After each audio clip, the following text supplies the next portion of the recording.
Isn't it a wonderful feeling to know that you have been established by God? To know that what you're doing is ordained by God and that there's nothing that anyone can say or do to take that from you, that God is with you and He's always been with you and He's never going to leave you. That's just a blessing and that's just a beautiful thing. And when we can really focus on that, we won't be so worried about the things that come against us because we'll know that God has us and He has placed us where it is that He desires for us to be.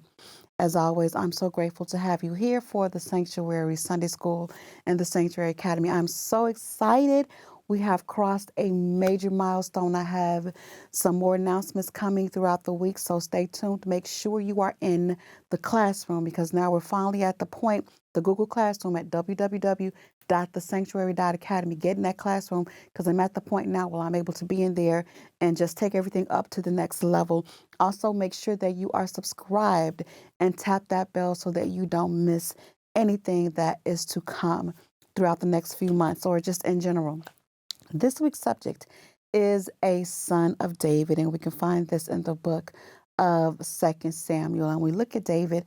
I would have to say that David is one of my favorite Bible characters. It's David in the Old Testament and it's Paul in the New Testament because David, he was just so anointed and he has such a beautiful relationship with God. And I would say that he's one of my Bible heroes. And so we see here that we know that God had anointed David king, but I want to point out the road between God actually anointing when he sent Samuel the prophet to anoint David king to the point that he actually became king and moved into the palace at Jerusalem. It was a long, hard journey, but God was with him every step of the way. So in today's lesson, for this week's lesson, we see David in a really good place.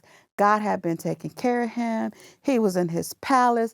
God had been with him in war and given him victory over his enemies. So he was at rest with his enemies. He could relax. And the Lord was with him. And God had made his name great. He did all these things for David. And so now God sent the prophet Nathan to David to talk to him. And he said, okay, I see you live in a house of cedar.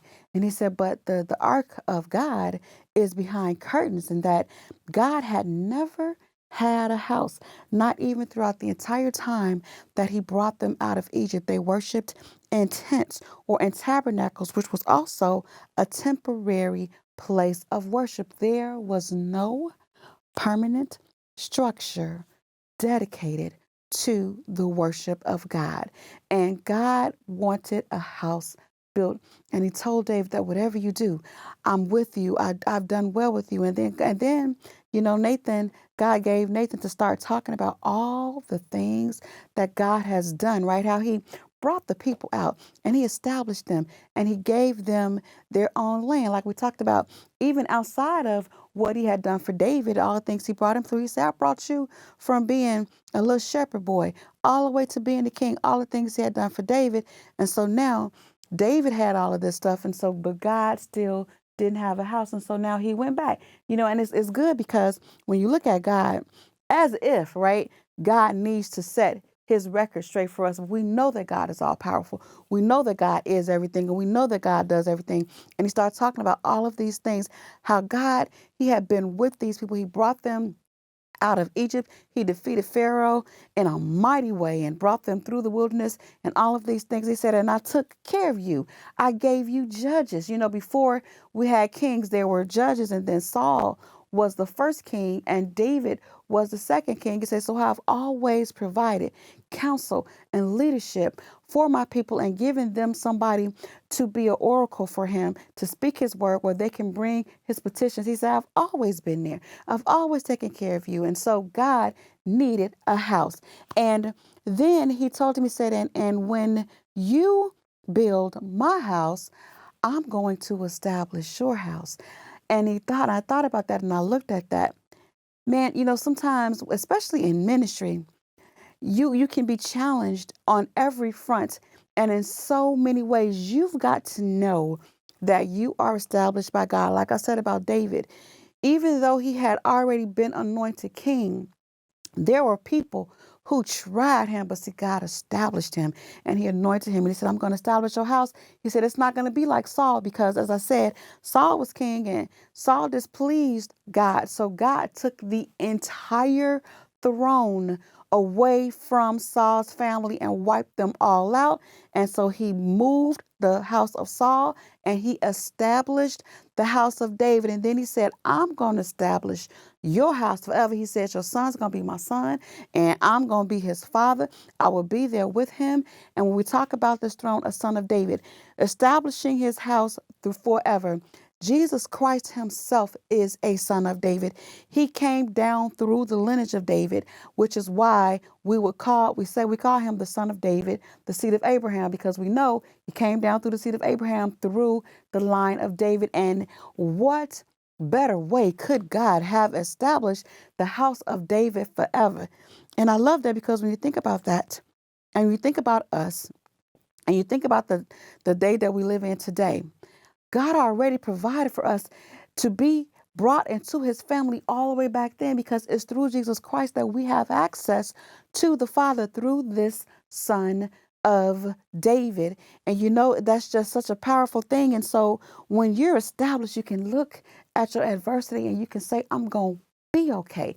It's going to be all right because I'm looking back. God made provision for me all the way back thousands of years ago to make sure that his son came and that he made a place and he established this house of David. So when we look at this, it is so clear to look back. And I always say I love studying the Old Testament because you can look back and you can see the strategy, man. We got, not only is God powerful and intelligent and wise, but he is strategic and he plans everything. It's nothing. I don't believe in luck. You'll never hear me say anything about luck. Everything is about design according to God's plan. And when I see this, I realize that God has a plan for me. God has a plan for you. God has established me. God has established you. God had brought through this son of David.